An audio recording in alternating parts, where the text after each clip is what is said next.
In a previous video where I climbed a mountain, I talked about how halfway you're often wanting to quit and you're not even sure if the view at the top is worth it. So I figured I would dive a bit deeper and tell you my own personal story of how I almost gave up on my game a few months ago and how you can maybe prevent the same thing from happening to you, and just maybe a bit more of explanation behind my thought process and why I felt like giving up on my game. As recording these videos is also the one time that I have off of my computer, I figured I would go and climb another mountain and bring you guys along with it as well, while I explain my reasoning a bit further. So let's go. Honestly, I do wonder though, why do I always have to go and climb mountains? We're going to 250 meters today and it's gonna be great.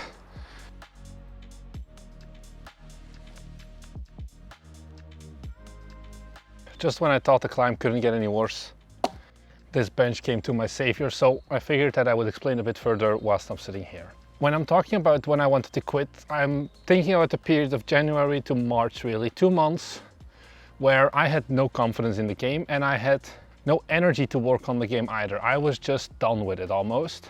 And I think the funny thing is that in that period I even uploaded a video how to get your game out of a rut, what to do if you're not really working that great anymore. And that video was a bit inspired by the state I was currently in, but it wasn't really completely genuine, I feel, or it wasn't talking about what I did. It's more talking about what are some things you can do that I had in previous experiences. It wasn't really helping me in the exact situation of I really was a bit done with Forge industry. And I think there's the variety of things. First off, we had this deadline we had set for ourselves of a full release in February. So we went to Gameforce in October and there we were like, yeah, February, Steam Next Fest. We'll join that one and then we'll release shortly after. It was a dumb idea. We were never gonna reach the deadline and we had set it way too ambitiously.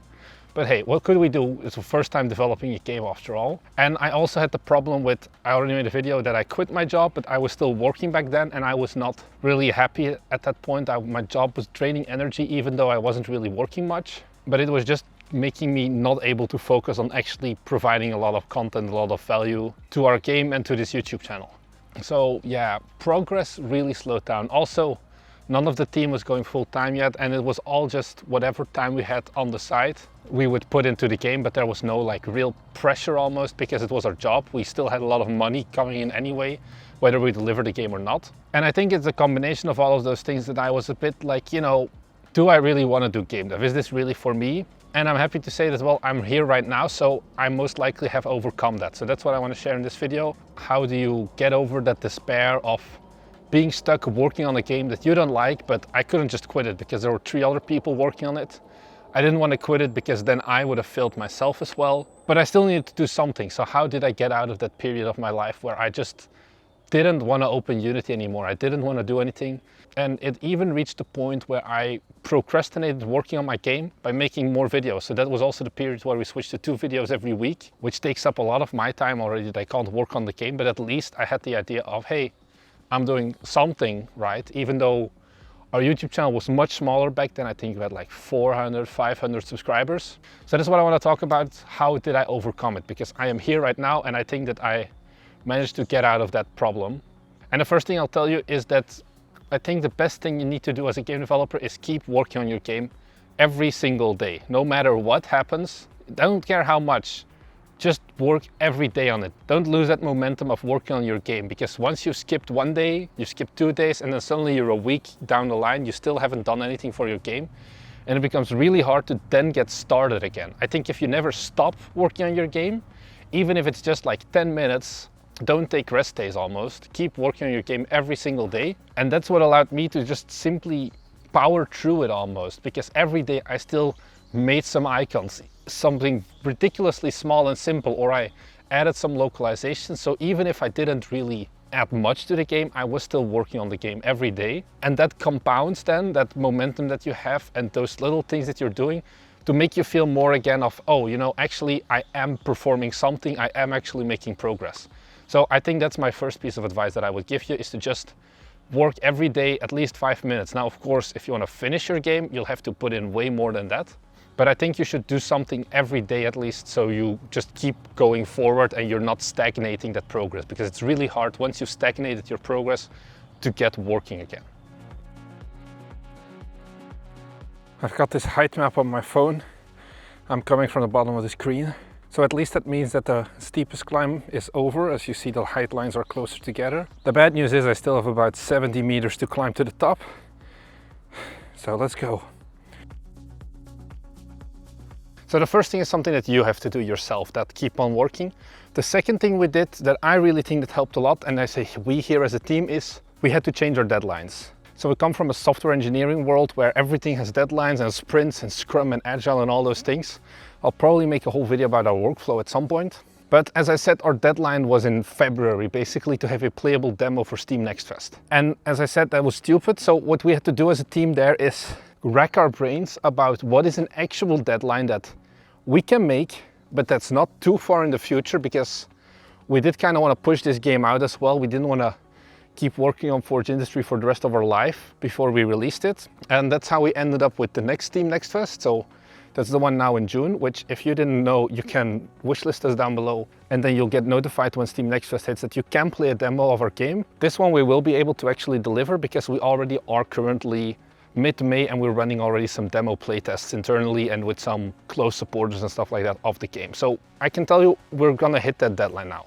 But the fact that our deadline suddenly shifted and became so much more feasible changed something in my brain, because suddenly it went from this task I was looking up to, I couldn't even see the top of the mountain basically.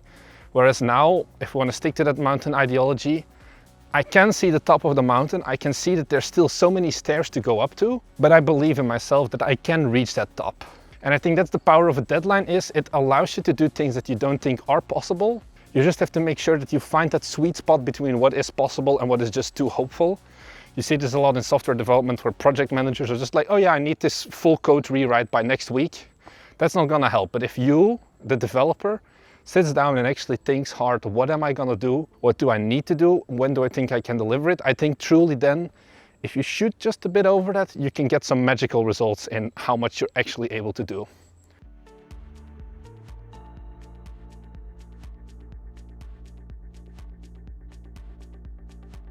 And then another thing that really helped me in this case is not being a solo developer. I say this in every video basically, don't be a solo developer.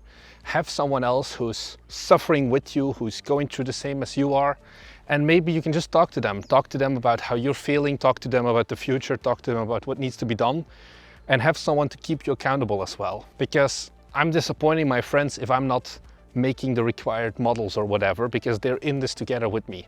It can be a bit of a tricky thing, of course, if your friendship is only based upon we work together, so be sure you have some other things you can bond over. And having someone who I can talk to about what I'm going through is probably one of the best things to have, and they'll also try to solve the problem with you. I know that I'm not alone on not being so certain about how Forge Industry was worth it, and then we can always talk to each other about it.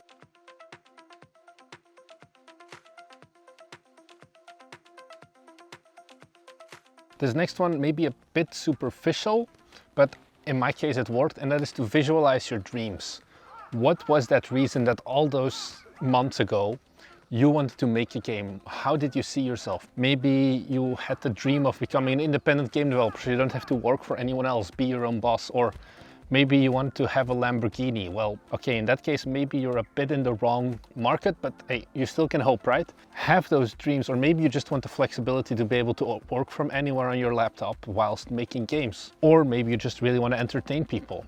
All of these reasons that got you originally started, it's very important to keep reminding yourself of them, because you probably had an idea of why you wanted to become a game designer or a game developer, and sometimes you get lost in that when you have the monotony of every day just having to crank out models or code or whatever. You lose that joy a bit, and just by remembering why you started in the first place, I think you can get a lot of inspiration to get back to working harder on your game and just make more progress. Only 460 meters till we're at the top, guys. Only 400 meters till we're at the top, guys. Let's go. Only 200 meters left to go, guys.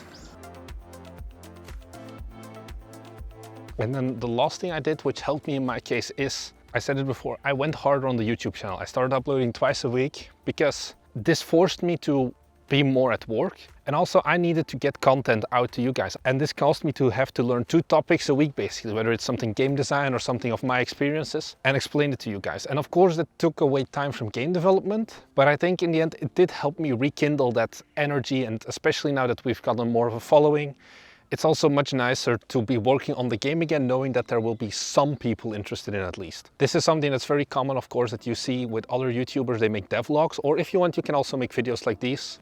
I guess become competition of me, make some game design related things, make something about what you do as game development, write some tutorials, whatever. Or as I said before, best thing to do is make devlogs, because this also keeps you accountable to the rest of the world that you are working every month. Because every month we have the problem of, oh, we have 2 weeks left till the next devlog. Do we have much to show yet? Oh, we don't? Well, then we really need to start cranking out some new features so that we can amaze you guys in our devlogs.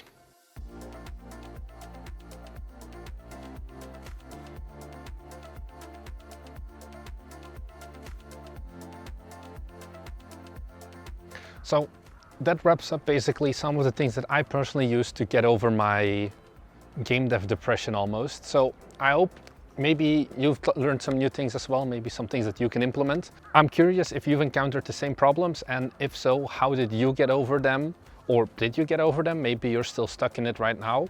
Leave a comment down below. I love to interact with you guys. So apart from that, if you're new here, we're a game development studio documenting our own progress on our own game, or also documenting when it's maybe not going as great. And if that's something that interests you, be sure to subscribe down below, as we'll be releasing 2 videos every week talking about various game dev related topics, going to events, talking about our personal experiences, updates on our own games, things like that. So if that's something that interests you, be sure to subscribe. I think I already said that. And that's all I really have to say. I'm gonna continue admiring this mountain now, and I'll see you guys in the next one.